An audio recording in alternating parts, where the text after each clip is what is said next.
여러분 안녕하십니까? 목회대타연구소의 김진양입니다. 오늘은 넘버즈 169호인데요. 오늘은 지난주에 목회 환경과 목회 실태에 대한 담임 목사님을 대상으로 한 조사 결과에 대한 설명에 이어서 두 번째로 오늘 설명 한번 드리도록 하겠습니다. 이제 그 내년도에 목회 계획을 이제 그 담임 목사님들이 세우시는데 내년도에 중점적으로 어떤 점을 좀 이렇게 중점적으로 계획을 세웠느냐 이렇게 질문을 드렸는데요. 두 가지가 이제 응답이 됐습니다. 첫 번째는 현장 예배를 강화해야 되겠다 이런 계획들을 많이 갖고 계세요. 그리고 이제 두 번째로는 소그룹을 강화해야 되겠다 이런 의견을 많이 갖고 계시고요. 물론 그 외에 성인 성도들의 교육훈련을 강화하겠다, 전도와 선교를 강화하겠다 이런 계획도 있었는데 현장 예배와 소그룹 강화 이 두 가지를 가장 많이 꼽고 있었던 거죠.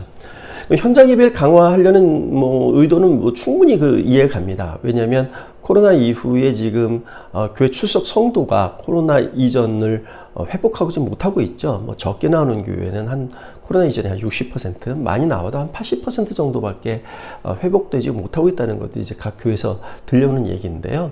이러다 보니까 내년도에는 더 현장 예배를 많이 나올 수 있도록 이렇게 강화하려고 하는 이제 그런 계획을 갖고 계십니다.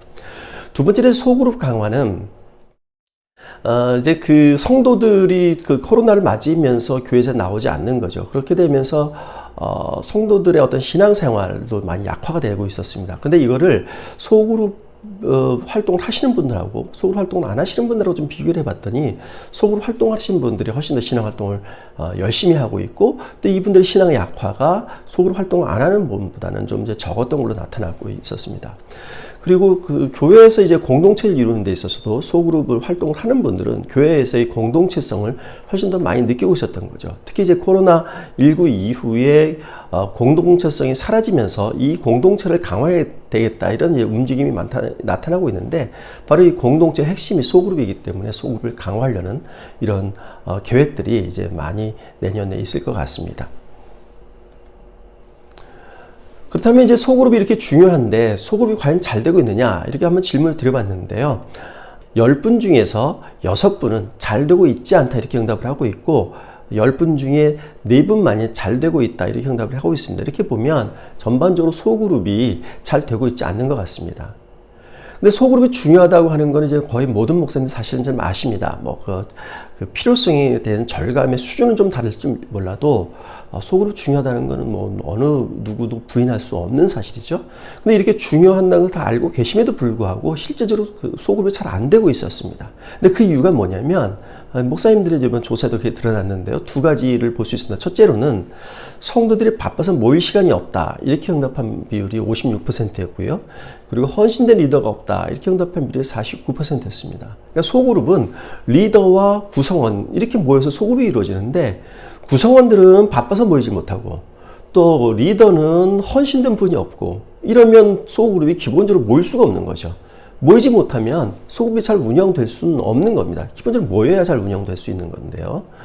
그런 점에서 보면 지금 소그룹이 잘 운영되지 않는 이유는 굉장히 근본적인 그런 어떤 문제점이 있기 때문에 그렇습니다. 그래서 소그룹을 잘 운영하시려고 노력을 현장에서 해도 잘 안 되고 있는 것이 목사님들 개인의 노력이 부족해서가 아니라 현대 사회에서의 어떤 그런 흐름, 구조적 요인 이런 것들 때문이라는 점을 저희가 알아야 될 것 같습니다. 이러다 보면 결국 소그룹을 활성화하는 것도 단지 노력만 되는 게 아니라 좀 더 많은 아이디어 그리고 좀 더 많은 그 방법론 이런 부분들이 개발이 되어야 될 것 같고 현장에 계신 목회자들께서는 이런 방법론에 대해서 조금 더 많은 귀를 기울이시고 현장에 있는 분들끼리 또 많은 논의를 좀 하셔야 되지 않을까 하는 생각입니다.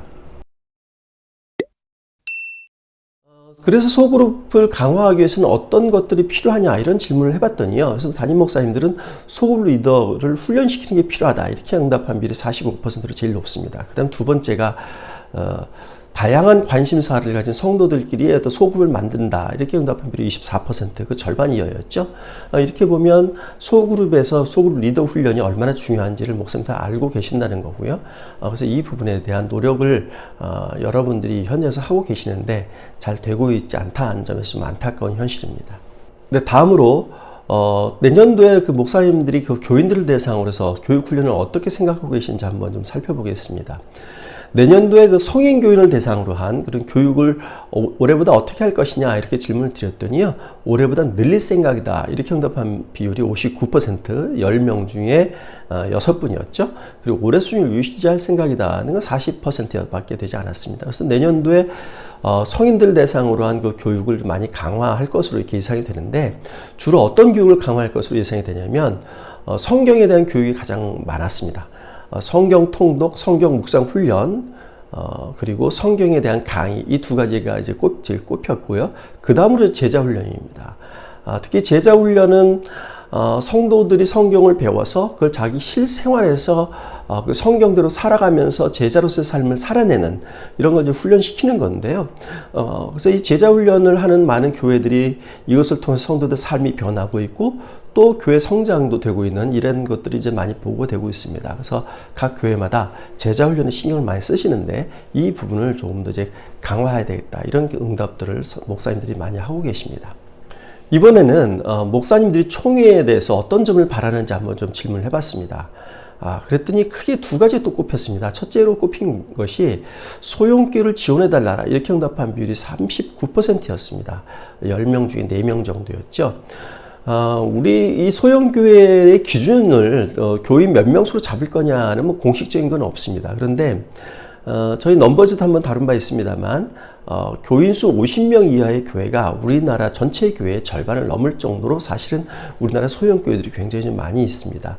근데 이제 소형교회가 많은데도 불구하고 소형교회 앞날은 또 그렇게 밝지는 않습니다. 왜냐하면 현재 그 목회 현장에서 보면 교회의 어떤 양극화, 부익부 빈익빈, 이런 양극화가 좀 점점 벌어지고 있고요.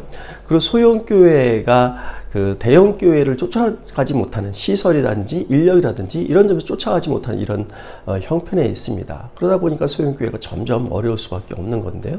이런 점에서 소형교회를 좀 지원해달라, 지원해주자, 이런 응답들이 상당히 좀 많았던 것으로 이렇게 나타났습니다. 두 번째로는 한국교회 이미지 개선 활동을 총회에서 좀 해달라, 이런 응답들을 좀 많이 하고 있습니다.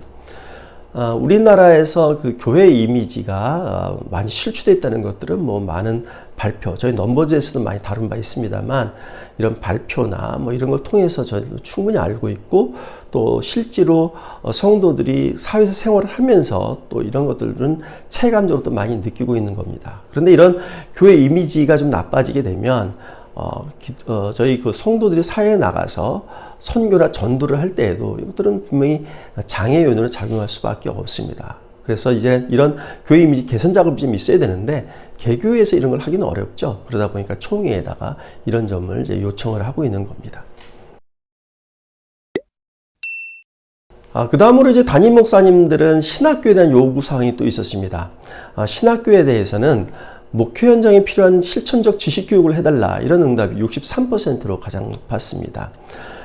신학교에서 신학교육을 받은 전도사님들이 목회 현장에 오게 되는데, 이분들이 실제로 목회 현장에서 필요한 어떤 지식이나 이런 능력들을 갖고 있지 못하기 때문에 목회 현장에서 이런 전도사님들을 바로 활용하기에는 굉장히 어려움을 좀 많이 느끼고 있는 겁니다. 그러다 보니까 신학교에서 실제 목회 현장에 필요한 이런 지식을 좀 가르쳐달라, 이런 응답이 나온 걸로 보여지고 있습니다.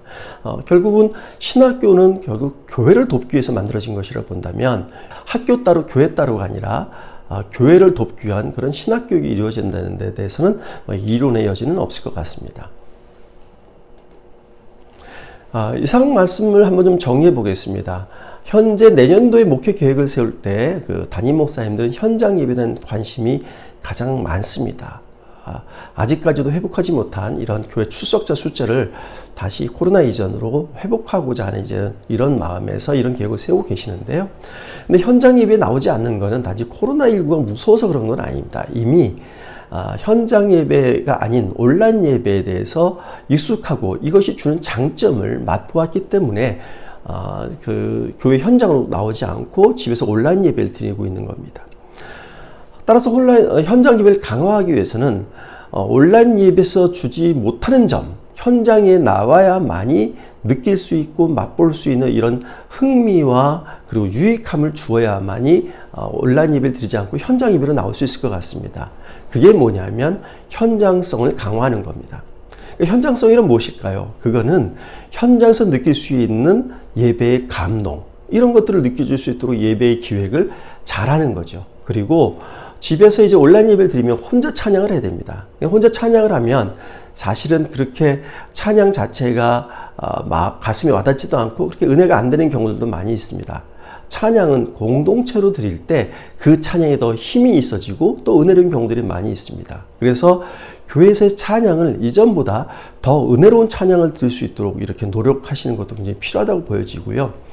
그리고 이제 그 온라인 예배를 드릴 때 혼자 집에서 혹은 가족하고만 이제 예배를 드리는 거 아닙니까? 근데 현장에 나오게 되면 성도들끼리 서로 환영하고 환대하는 것이 바로 현장성입니다. 그래서 예배 도중에 혹은 예배 끝난 이후에 성도들이 서로 간에 인사하고 서로 환영하고 반겨하고 그리고 서로 간에 즐거운 이야기를 나누는 이런 교제와 친교를 하는 이런 기회를 많이 제공하는 것이 굉장히 중요하다고 보여집니다. 그리고 가능하면 예배 후에 바로 소그룹이 이어져서 예배와 소그룹이 같이 연계돼서 주일 활동이 이어지는 것들도 굉장히 필요하다고 보여집니다.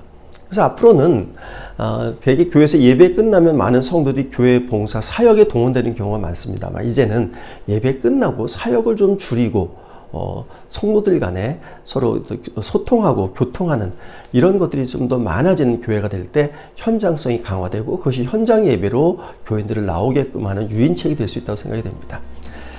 네, 이상으로 넘버즈 169호 마쳤고요. 다음 175로 찾아뵙겠습니다. 감사합니다.